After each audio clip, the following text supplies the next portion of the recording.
Ojeki was only 10 years old when her world collapsed. The news came like a thunderclap. Her parents had died in a tragic car accident. The once vibrant home, filled with laughter and warmth, turned into a cold void of silence and sorrow. Alone and vulnerable, she was sent to live with her uncle, Mr. Okafor, and his wife, Aunt Amoka, in the city. Ojeki held on to the hope that she would find love and shelter in their home, but she had no idea of the storm awaiting her. Aunt Amoka had been battling childlessness for years, and desperation clawed at her heart. Each visit to the hospital ended with the same crushing news: her womb remained empty. She had tried everything: herbal concoctions, spiritual consultations, and medical treatments, yet nothing changed. The whispers of neighbors and the scorn of society burned into her soul. People looked at her with pity, and some openly mocked her for being barren. Then came Madame Doris, a supposed friend who fed off Amoka's pain like a parasite. One evening as they sat outside, Madame Doris leaned in and whispered, "If you want a child, you must make a sacrifice. Maltreat an orphan, and God will replace that child with your own." At first, Amoka recoiled at the idea. But as days passed, the thought took root in her mind. Madame Doris fueled her belief further, saying, "It is because you are too good to orphans that your own children refuse to come. You must be harsh to them so that your womb can open." Amoka, desperate for a child of her own, clung to this false hope. Her love for Ojeki, already fragile, began to erode. Slowly, the affectionate greetings turned into cold stares, the soft voice into harsh rebukes. Ojeki, once treated with warmth, became an object of resentment. It started subtly. She was given less food, smaller portions, and leftovers from the night before. If she complained of hunger, Amoka would snap, "Be grateful you have anything at all." Soon, the punishments escalated. One evening, Ojeki accidentally spilled a cup of water while washing plates. The next thing she knew, a sharp slap sent her crashing to the ground. "You ungrateful brat!" Amaka screamed. The abuse became relentless. Amoka would wake Ojeki up at dawn to scrub the floors, often forcing her to do so on her knees. She was forbidden from eating with the family and was made to eat outside, where flies hovered around her meager meals. Nights were no better. She was given a thin mat to sleep on the cold, hard floor while Amoka and her husband slept comfortably on a mattress. Ojeki cried herself to sleep most nights, wondering what she had done to deserve such hatred. She longed for her parents, for the days when her mother's warm embrace shielded her from the world. But now, she was trapped in a nightmare with no escape.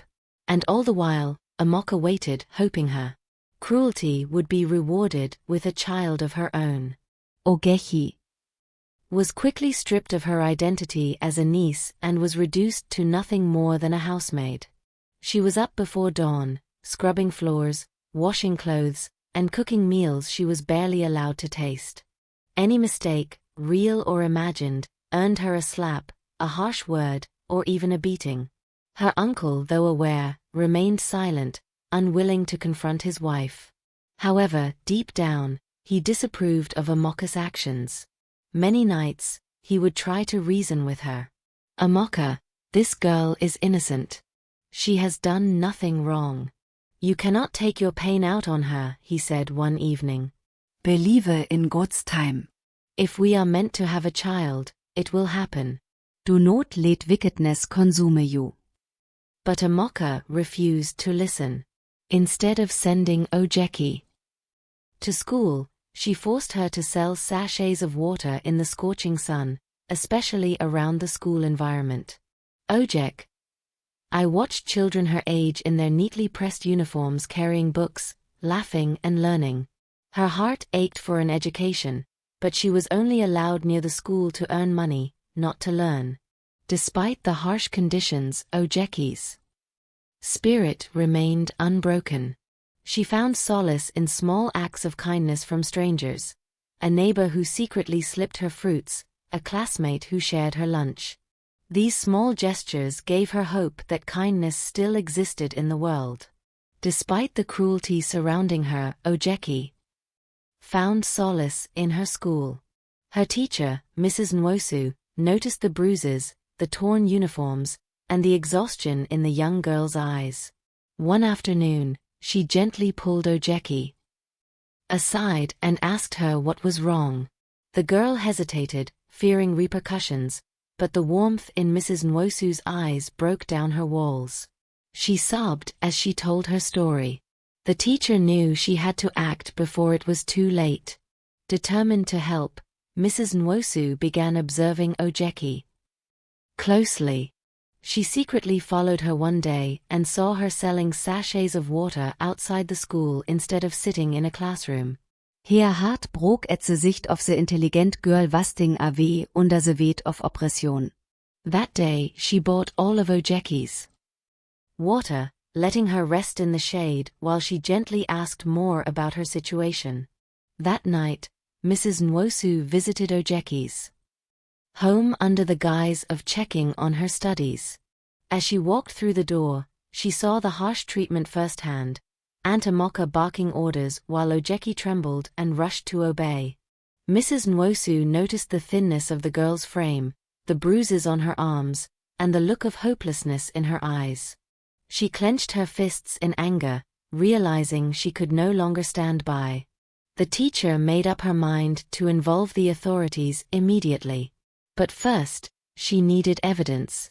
Over the next few days, she documented Ojeki's appearance, took pictures of her injuries, and noted instances of abuse. She also spoke with neighbors, many of whom had witnessed the girl's suffering but were too afraid to intervene. With their testimonies, Mrs. Nwosu had enough proof to make a case. Then, she made the call that would change Ojeki's life forever. Mrs. Nwosu reported the abuse to the school authorities, who in turn alerted social services. One evening, a knock at the Okafors. Door shanget ever eating. The arrival of the social workers and police officers came like a storm. Aunt Amoka froze in panic as they questioned her about Ojeki's bruises, malnourishment, and labor. Mr. Okafor stood dumbfounded, fear tightening around his chest. For Ogechi. It felt surreal.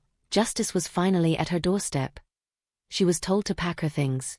Her small bundle of belongings barely filled a pillowcase. As she stepped outside the house with the officers, neighbors gathered, some whispering in shock, others gasping in disgust at what they had ignored for so long. The investigation that followed was thorough. Interviews were conducted with teachers, neighbors, and even street vendors who had seen Ojeki. Hawking voter day after day. Photos of her bruises and medical reports were submitted as evidence. Amoka, desperate to escape punishment, claimed she had been misled by her friend Madame Doris. She sobbed in court, begging for mercy. I only wanted a child of my own, she wept. But her tears were in vain. The courtroom, filled with silence, watched as her lies unraveled. Madame Doris was also summoned to testify. Arrogant and defiant at first, she eventually broke down under cross-examination. "I was only trying to help her," she said. "Everyone knows orphans bring bad luck when you treat them like your own." Her ignorance and manipulation became her downfall. Mr. Okafor, however, was found to have had limited involvement. Though guilty of negligence, he had tried on several occasions to defend Ojeki. Even if his efforts were passive, the court acknowledged his regret and released him with a stern warning. But for Amoka and Doris, the sentence was clear: 5 years imprisonment each for child abuse, exploitation, and emotional cruelty. As the gavel came down, Ojeki felt a mix of emotions: relief, sadness, and the tiniest glimmer of hope. She was finally free. Ojeki was placed in a foster home filled with love and kindness. With her past behind her, Ojeki embraced a new life filled with opportunities. She was enrolled in school, and for the first time in years, she felt safe. She returned to school with renewed hope, determined to rise above her past. She excelled in her studies and, years later, became an advocate for children's rights, ensuring that no child would ever endure what she had. Meanwhile, Aunt Amoka, with regret, learned a painful lesson: that love, not cruelty, brings true blessings. Ogechi. Foster parents encouraged her dreams. She worked hard, determined to build a better future for herself and others like her. Ojeki graduated with first-class honors in law and became a powerful voice for the poor. She used her legal expertise to fight for justice, ensuring that no orphan or abandoned child suffered the way she had. She built homes for orphans, schools to provide them with education, and hospitals to ensure they received proper medical care. Her generosity extended far and wide, transforming countless lives. Many who had been abandoned found solace in her kindness. With every life she touched, she became a beacon of hope, proving that even those who have suffered the most can rise to change the world for the better. Ogechi. Journey was no longer one of tears.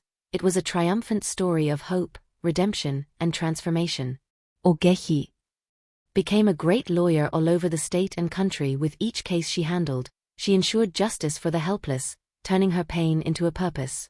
She also reunited with the kind strangers who had helped her during her darkest days, thanking them for their kindness when she had nothing. She felt true joy. Ogeki's journey from suffering to triumph serves as a powerful reminder that resilience and kindness can turn even the darkest stories into tales of victory. Through education and awareness, society can stand against cruelty and ensure that love, not superstition, shapes the fate of innocent children. Her story continues to inspire many, proving that even in the face of despair, hope can shine through. Thanks for watching. Please, kindly support me by sharing your thoughts in the comment section, like, share and subscribe to my channel, and also turn on your notification button to be notified whenever I upload a new video.